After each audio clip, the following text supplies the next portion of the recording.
네, 반갑습니다. 우종현입니다.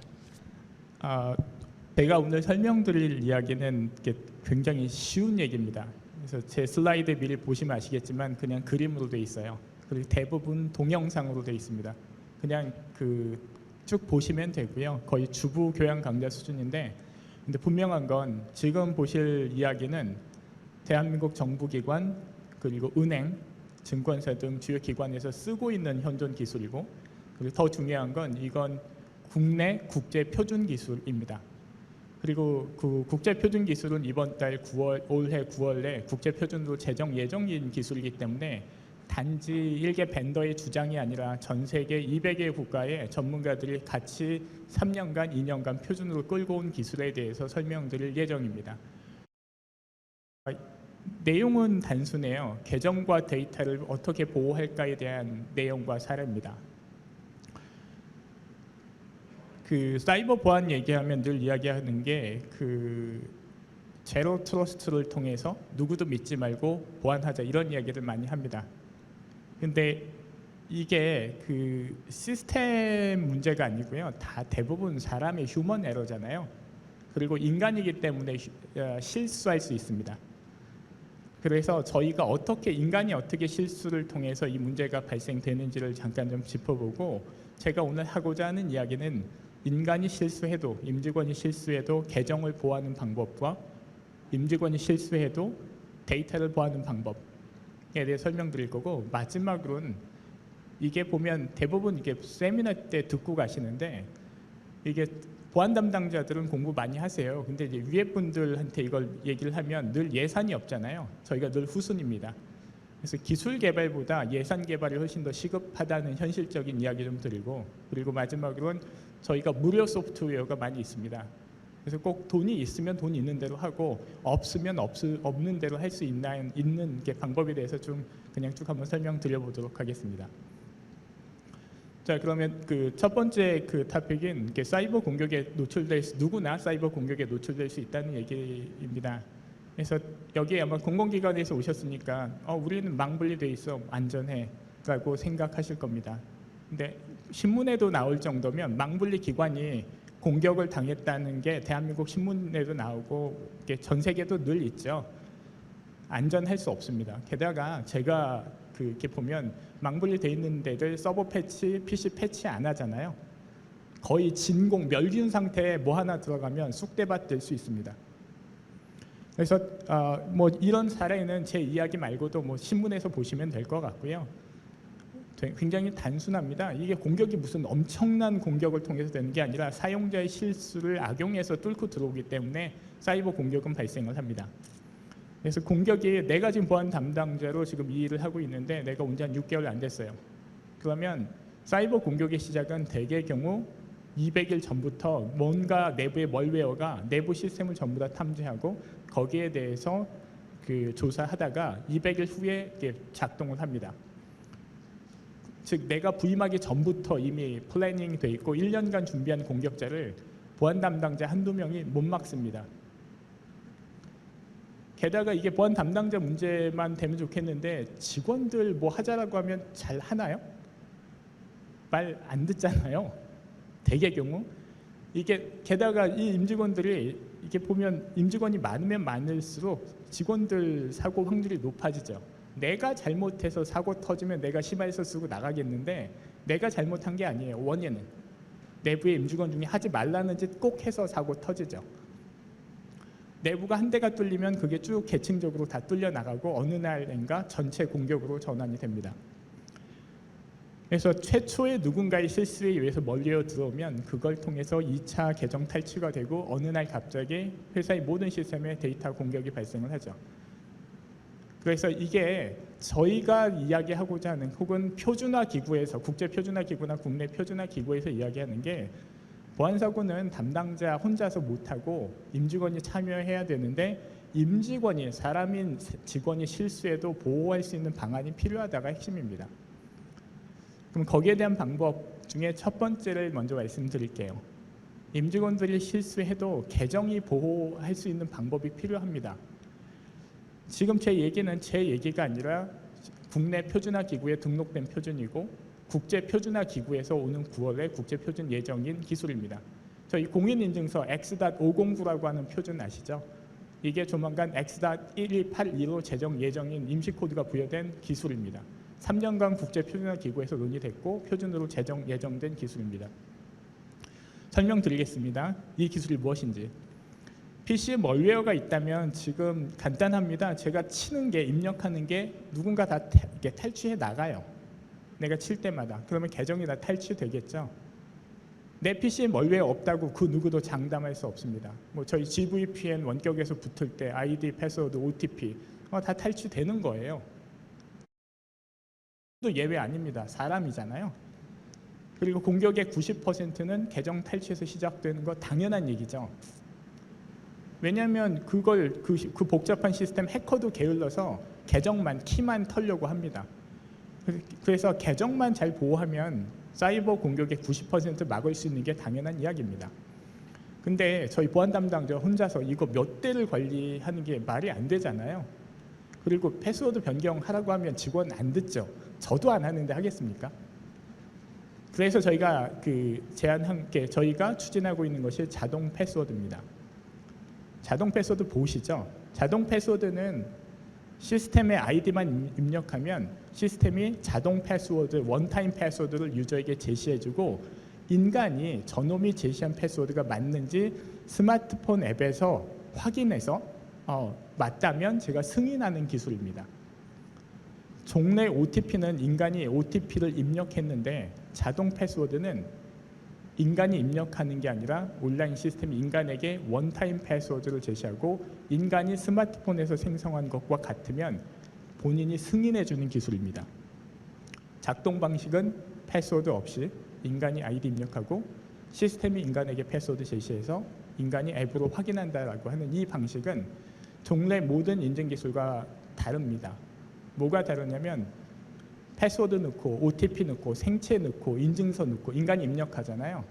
다 탈취 가능하죠. 근데 이 방식은 시스템이 인간에게 원타임 패스워드 제시하고 인간이 검증하는 거죠. 인간이 입력자 중심에서 검증자로 위치를 바꾸게 되면 이런 효과가 납니다. 아침에 회사에서 컴퓨터 키면 패스워드 입력해야 되는데 아이디만 입력하면 컴퓨터가 원타임 패스워드 인간에게 제시해주고 저 패스워드가 맞는지 내 스마트폰에서 확인해서 동의해주면 됩니다. 이 방식은 리눅스 서버 관리자들 계시잖아요. 서버 접근할 때 서버 접근 패스워드가 있는데 거기에도 CLI 커맨드 라인에 원타임 패스워드 표출되고 내 스마트폰에서 맞으면 승인해주면 됩니다. 아무도 인간이 입력하는 위치에서 검증자 위치로 생각을 못했던 겁니다. 저희 Gmail 쓰시죠? 핵막 메일도 쓰시고 Gmail 쓰실 겁니다. 메일 쓰실 때 메일에 패스워드 넣고 OTP 넣고 뭐 이거 인간 괴롭히지 말고 그냥 부담스러운 거 이메일 시키면 됩니다. 그럼 걔네가 저희 쪽에 원타임 패스워드 제시하고 제가 2개가 같으면 제가 승인합니다. 승인할 때 지금 보시면 딴 사람이 내 핸드폰 가지고 이거 승인 못합니다. 방금 승인할 때 제 생체 얼굴 값을 땄죠. 누군가 내 핸드폰 들고 간다고 승인할 수 없습니다. 본인만 승인할 수 있습니다. 지금 보신 거는 인간이 입력하는 게 아니라 서버가 표출해 준 걸 인간이 확인하는 서버 인증 분야, 서버 인증, 원격지 서버가 진짜인지 가짜인지 인간이 확인하고 내가 승인할 때 내 생체 값이 서버에 전달되는 2단계 동작을 한 번에 맞춰 놓은 겁니다. 재밌긴 한데 아마 이게 기존의 다른 인증 기술들과 다른 게 뭐지? 라고 생각하실 거예요. OTP, 뭐 공동 인증서, 나 탈중앙화 블록체인 기반 DID 인증, 뭐 5만 가지 생체 인증, 파이도 많잖아요. 그거 조목조목 하나하나씩 뭐가 다른지 설명드리겠습니다.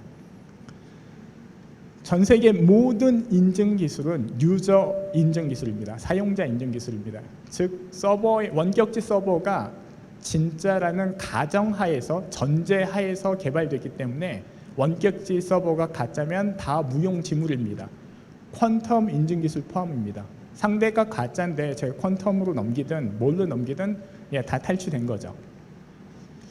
그래서 원격지 서버를 확인하는 유일한 현재 방법은 국제표준화 기구의 X.509 서버 서티피컷이라고 하는 브라우저에 자물쇠 모양이 있습니다.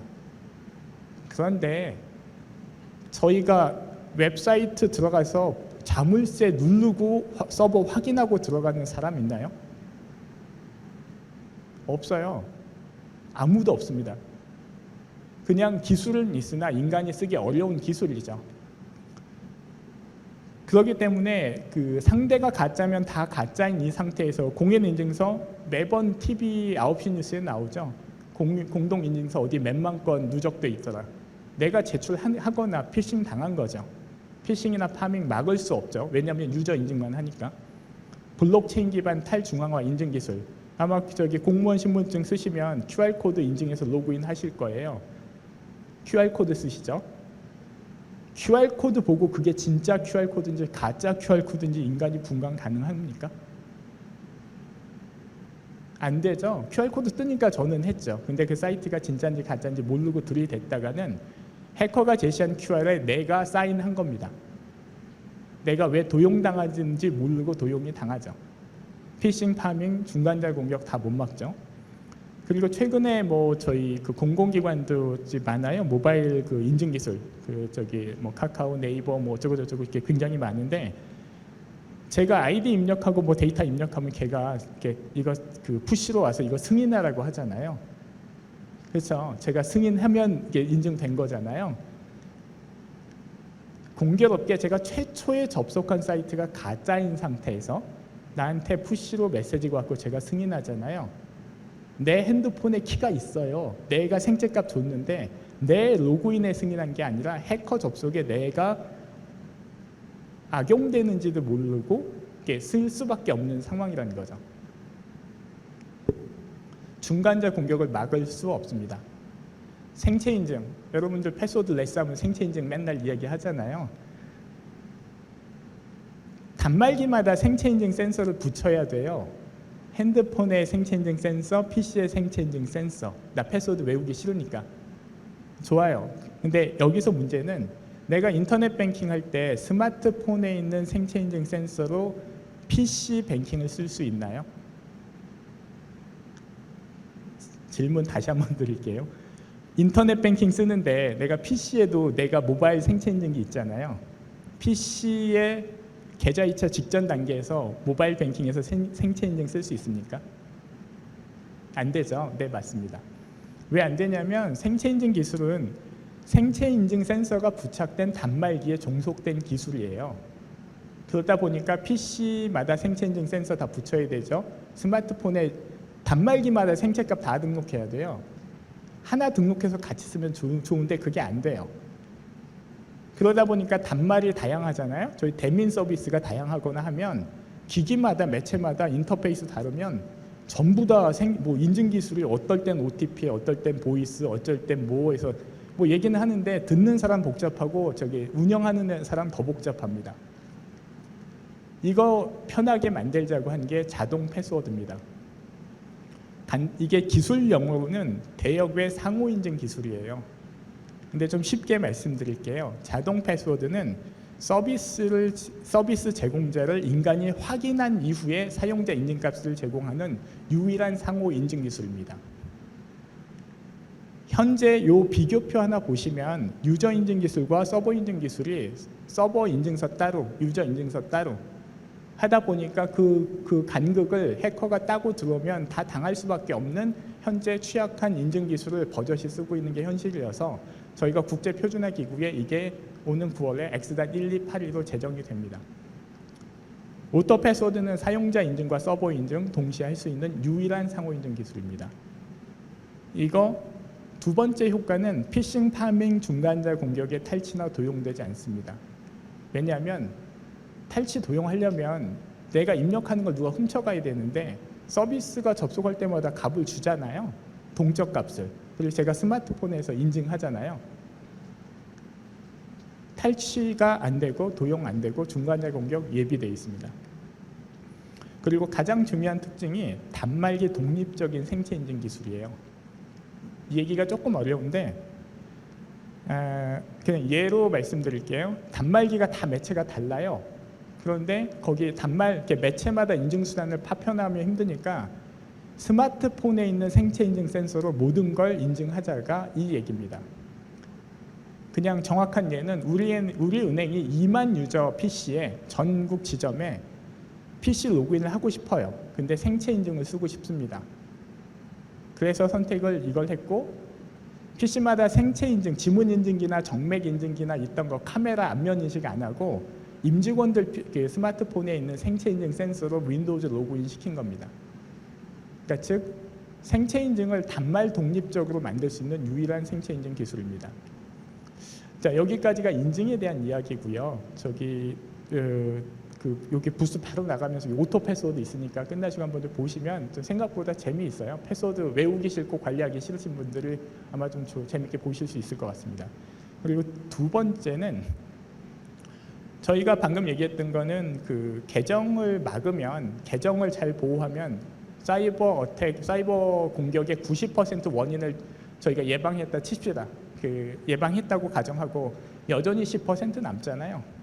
10% 남아서 결과론적인 얘기가 뭐냐면 10%든 1%는 뚫리면 데이터를 누군가 가지고 나가거나 데이터를 암호화시켜서 내부를 쑥대밭으로 만드는 건 매일 나오죠. 그래서 여기에 대한 대안으로 저희가 진행하고 있는 게 이거 역시 국내 및 국제표준 제정 예정인 기술입니다. 오는 9월 달에 이것도 국제표준에 등록 예정인 기술이고요. 개념 이렇습니다. 지금 저희 이렇게 사이버 보안 그러면 네트워크 프로텍션, 엔드포인트 프로텍션 두 가지 쓰잖아요. 근데 이거 다 블랙리스트 기반으로 돌아요. 네트워크에서 나쁜 놈이 누군지를 알아야 막고 PC에서 나쁜 놈이 누군지를 알아야 막습니다. 그게 블랙리스트 관점인데 새로운 공격 멀웨어가 새로 옷 입고 들어오면 얘는 모르잖아요. 얘가 예전에 등록돼 있지 알고 있던 놈이 아닌 새로운 놈이 공격자가 오면 막을 수 없어요. 왜냐하면 블랙리스트 기반이니까. 그러면 스토리지 아닌 쑥대밭이 되죠. 근데 저희 패스워드 안 바꾸듯이 백업 안 합니다. 이게 규정상 나쁜 놈이라고 하는데 인간은 이거 싫어해요. 하긴 해야죠. 근데 싫어합니다. 그래서 저희가 얘기하는 건 사용자가 실수해도 그럼 데이터를 보호할 수 있는 방법이 필요하다는 얘기고, 그 단어가 스토리지 프로텍션입니다. 스토리지 프로텍션이라 함은 스토리지 안쪽에 판단부를 하나 더 둔 것뿐이에요. 근데 얘는 화이트 리스트로 돕니다.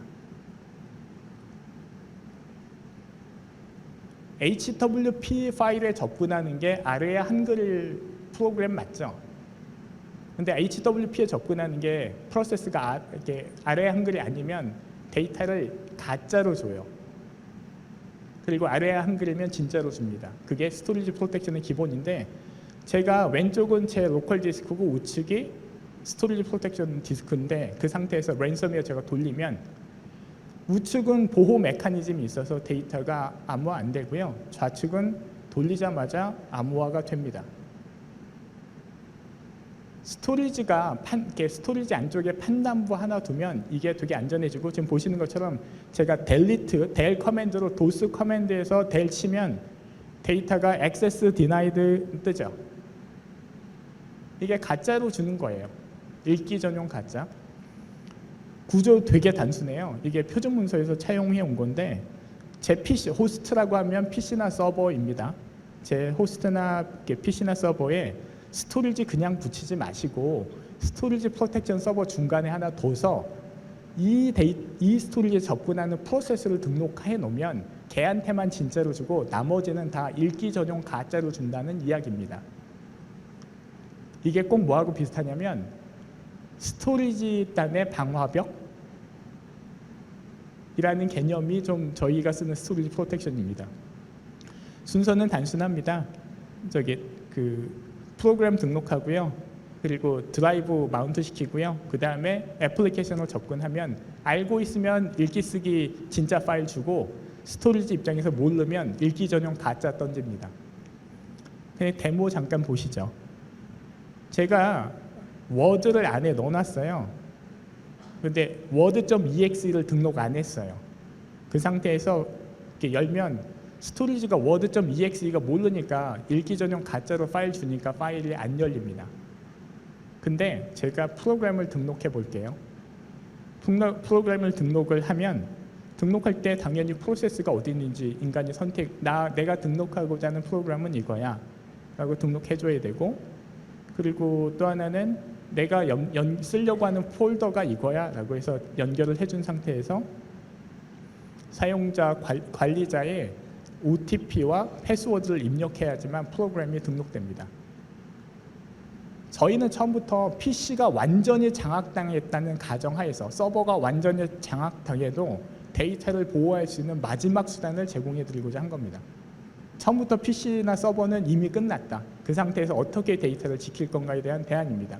그래서 관리자의 OTP 값을 넣어야지만 관리자가 명시적으로 이 프로그램을 내가 등록했다라고 하는 그 상태에서만 프로그램이 등록되고요. 등록이 됐다면 파일이 열립니다. 단순한 기술이죠. 근데 굉장히 파워풀합니다. 왜냐? 화이트 리스트로 돌기 때문에 그래요. 내가 우리 회사의 애플리케이션 우리가 짰잖아요. 그거 등록해 놓으면 걔만 접근되는 겁니다. 그리고 얘가 왜 안전하냐면 멀웨어도 지금 왼쪽에 있는 PC나 호스트에 있는 멀웨어도 하나의 애플리케이션이죠. 근데 걔가 커널을 건너뛸 수 없어요. OS를 점프할 수 없어요. 저희는 OS 밑에 있고 장비가 분리되어 있습니다.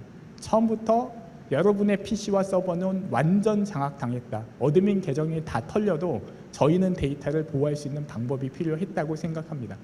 이게 스토리지 프로텍션입니다. 스토리지 프로텍션 그냥 세 가지로 짧게 말씀드리면, 데이터를 스토리지 관점에서 보호하는 종래 기술이 없었어요. 그래서 네트워크 프로텍션, 엔드포인트 프로텍션에 이어서 대한민국에서 처음으로 스토리지 프로텍션이라는 단어를 제정을 했고, 그게 국제 표준화 기구에서 받아들여지고 있는 중입니다. 그리고 두 번째는 저희는 이걸 가지고 기존의 네트워크 프로텍션, 엔드포인트 프로텍션 버리란 얘기가 아니에요. 대체란 얘기가 아니라 걔네들이 작동 못하는 세 번째 영역을 붙여서 보완해서 쓰시라는 얘기입니다. 그리고 마지막은 서버 어드민도 실수할 수 있어요. 내가 알고 멀웨어가 있는지 없는지 어떻게 압니까? 실수해도 보호할 수 있는 마지막 방어 체계가 필요하다는 게 스토리지 프로텍션의 그 제정 이유입니다. 데이터가 중요한 기관이나 국가기관, 공공기관 쓰고 있고요. 이게 여기까지가 스토리지 프로텍션에 대한 이야기입니다. 그리고 이제 좀 마지막으로 지금 다가가는데, 제가 아무리 목노와 이런 보안 기술을 말씀드려도 저희 보안 담당자 여러분과 보안 엔지니어인 저는 힘이 없잖아요. 그래서 이게 보면 윗분을 어떻게 설득을 해야 이게 알아들으실까, 이게 참 힘들어서 이렇게 한번 접근해 보면 어떨까에 대한 이야기와, 그리고 돈이 없다면 그냥 봉사 정신으로 하자라고 하는 건에 대한 이야기를 알려드리겠습니다. 첫 번째는 세미나에서 오늘 벤더의 어떤 업체의 주장이 아니라 국제 표준 기술 두 가지를 들으셨습니다. 방금 자동 패스워드와 스토리지 프로텍션, 이걸 좀 보고를 하세요. 보고 하시면 그냥 최신 보안 표준 기술이잖아요. 공공 표준, 공개 표준. 그래서 사고를 이거 쓰면 사고를 예방할 수 있답니다. 이제 보고를 하시면 담당자로서 할 거 다 했죠. 왜냐하면 예산이 없어서 안 사주시거나 뭐 이렇게 늘 후순위잖아요. 저희 보안은 뭘 해도 후순위잖아요. 근데 이게 안 산 상태에서 보안 사고 터지면 보안 담당자 문책 받잖아요. 근데 저는 예를 들면 대안을 보고했어요. 그러면 담당자로서 할 건 다 했고, 저는 보안 사고 터져도 면제가 되는 게 저는 맞지 않을까 생각을 합니다. 의사결정자의 문제지 보안 담당자의 역량 부족이나 정보 수집 능력의 부족이 아니라고 생각을 합니다. 그리고 두 번째는 방금 전에 아까 광고 시간에도 도커, 컨테이너 이런 얘기 잠깐 보셨는데, 저희는 이제 파일럿 운용에 대해서 말씀을 드리고자 합니다. 담당자가 이거 진짜인지 아닌지, 저희는 이렇게 보안하시는 분들은 이게 똥인지 된장인지 찍어 보거든요. 저도 찍어 봅니다. 그래서 파일럿을 진짜 돌려야 되잖아요. 근데 파일럿 구성하는데 복잡하고 어려우면 파일럿 하겠습니까? 저희 지금 이 기술 두 가지 보시던 기술은 도커 허브에 올라가 있습니다. 도커 이미지 다운로드해서 서버 구성하는데 10분 이내 끝납니다. 스크립트 다 올라가 있고요. 그냥 도커 이미지 다운로드 하거나 혹은 외주사 많이 유지보수하시는 회사에 도커 이미지 저 다운로드해서 내부에 돌려봐 그러면 10분 이내 저 구성이 끝나세요. 그리고 클라이언트 애플리케이션 PC 하나 설치하시거나 운영하시면 10분 이내 모든 파일로 레디 상태로 바로 접근 가능합니다. 그래서 저희가 말씀드리고자 하는 건 보안 담당자가 내부에서 어떤 힘을 받기 힘드시다면 파일럿 운영하시고 평생 힘들게 임직원에게 패스워드 바꿔라 백업해라 잔소리하지 말고 그냥 도구 사주면 소프트웨어 도구 적정 도구 사주면 다들 편할 수 있다를 체험할 수 있는 그 체험 라이선스가 온라인에 올라가 있어요. 그래서 직접 써보시기를 권장드리고요. 그리고 저희가 공공기관에 대한 저희가 조달 품목이고 혁신 제품이다 보니까 설사 저희 제품을 가지고 추진을 하시다가 잘못되면 조달청이 책임지는 구매 면책 제품 맞고요. 그리고 저희 연말 되면 경영평가 기관장님들 매번 신경 쓰시잖아요. 경영평가의 가점 품목이에요. 이거 쓰시면 저희가 보안 담당자가 이게 그 혁신 제품이 많이 없다 보니까 이제 늘 경영혁신실 가면 보도블록 깨거나 뭐 딴 거는 빨리빨리 예산 타갔는데 보안 제품은 없다 보니까 그간 이제 발휘를 못 하셨다고 생각이 되는데 이거 쓰시면 연말에 경영평가에 큰 가점되는 제품 맞습니다. 네, 여기까지가 뭐 돈이 좀 있다면 혹은 돈이 없다, 돈이 뭐 있다면 좀 해볼 수 있는 거고 지금부터는 돈이 없더라도 그냥 내 임직원들 좀 편하게 해주고 특히 우리의 관내 기업들, 관내 임직원들, 관내 뭔가 사용자들에게 그냥 쓰세요. 국제 표준 기술이고 그냥 나눠줄 수 있는 무료 소프트웨어 있습니다. 저희가 오토 패스워드는 저희 회사가 먹고 살고 위해서 조달에 등록해 놓고요. 조달청에 등록해 돼서 파는 제품이고 오토 OTP는 프리 소프트웨어입니다. 아무 목적에 쓰셔도 됩니다. 제한 없습니다. autootp.com 가시면 서버 패키지 다운로드 받으시고 사용자에게 autootp 앱 다운로드 받으라고 하면 됩니다. 이게 autootp가 이게 좀 더 편하죠. OTP 값이 자동으로 나오니까 그냥 설명하시기 편할 거고 기존의 서버 뒤에 autootp 서버 붙이고 사용자에게 autootp 앱 쓰라고 하시면 끝납니다. 배포 연동 설치 굉장히 단순합니다. 그리고 우리 기관은 연결된 서비스가 되게 많아. 하나만 못 써. 그걸 대비해서 저희가 싱글 사인온 서버도 오픈 소스가 있어요. 대한민국의 싱글 사인온 서비스 프로바이더가 3,000개, 4,000개 고객을 갖고 있지 않습니다. 전 세계 넘버원 싱글 사인온 오픈 소스는 키클락이라고 하는 게 있어요. 키클락 뒤에 저희께 붙어 있어요. 그래서 키클락 서버의 관리자 페이지 가셔서 내가 이걸 1차 인증했을지 2차 인증했을지 설정만 바꾸시면 이게 돕니다. 내가 2차 인증의 관리자 페이지 설정해 놓으시면 들어가셔서 아이디 패스워드 치고 그 다음에 보시는 게 오토 OTP가 자동으로 올라왔죠. 아이디 패스워드가 맞으면 인간 보고 OTP 넣으라는 게 아니라 자동으로 올라오는 걸 보셨습니다. 그리고 그 다음에 1차 인증했으면 유저 패스워드 없는 거예요. 아까 오토 패스워드가 그냥 오토 OTP라는 이름으로 무료로 공개되어 있으니까 그냥 업무에 많이 적용하시면 좋을 것 같습니다. 네, 그리고 사용자들을 위해서 저희가 패스워드 매니저 무료 버전이 있어요. 앱스토어 가셔서 다운로드 하시면 이렇게 굉장히 쉬운 패스워드 매니저가 있는데 요거는 제가 평소에 아이디 패스워드를 QPM이라고 하는 패스워드 매니저에 등록 쭉 해놔요. 네이버든 페이스북이든 뭐 쭉 등록해 놓은 상태에서 제가 방금 계정 하나 등록했어요. 그러면 웹사이트 가시면 저기 위에 저희 QPM 로고 있고 그거 클릭하면 QR코드 나와요. 그러면 저 QR코드 스캔만 하시면 제 핸드폰에 방금 저장한 아이디 패스워드가 해당 웹사이트에 입력됩니다. 아이디 패스워드 모바일에 이렇게 적어놓고 지저분하게 관리하지 마시고 그냥 앱스토어에서 다운로드 하셔서 QR코드 보이는데 스캔하면 아이디 패스워드 들어가기 때문에 그냥 쓰시면 됩니다. 뭐 네이버든 11번 가든 지메일이든 다 되니까 그냥 패스워드 이렇게 인간 이렇게 사용자로 쓰실 거면 이런 거 쓰시면 어떨까 싶습니다. 자, 이게 이제 제가 오늘 준비한 얘기 다고요. 그냥 결론적인 말씀 좀 드리면 제로 트러스트가 아무리 주장해도 인간이 실수합니다.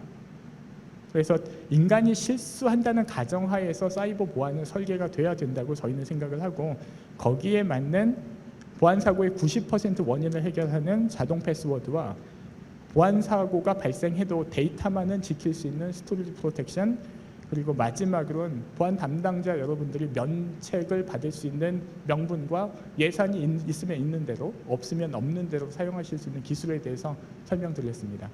네, 이상으로 발표 마치겠습니다.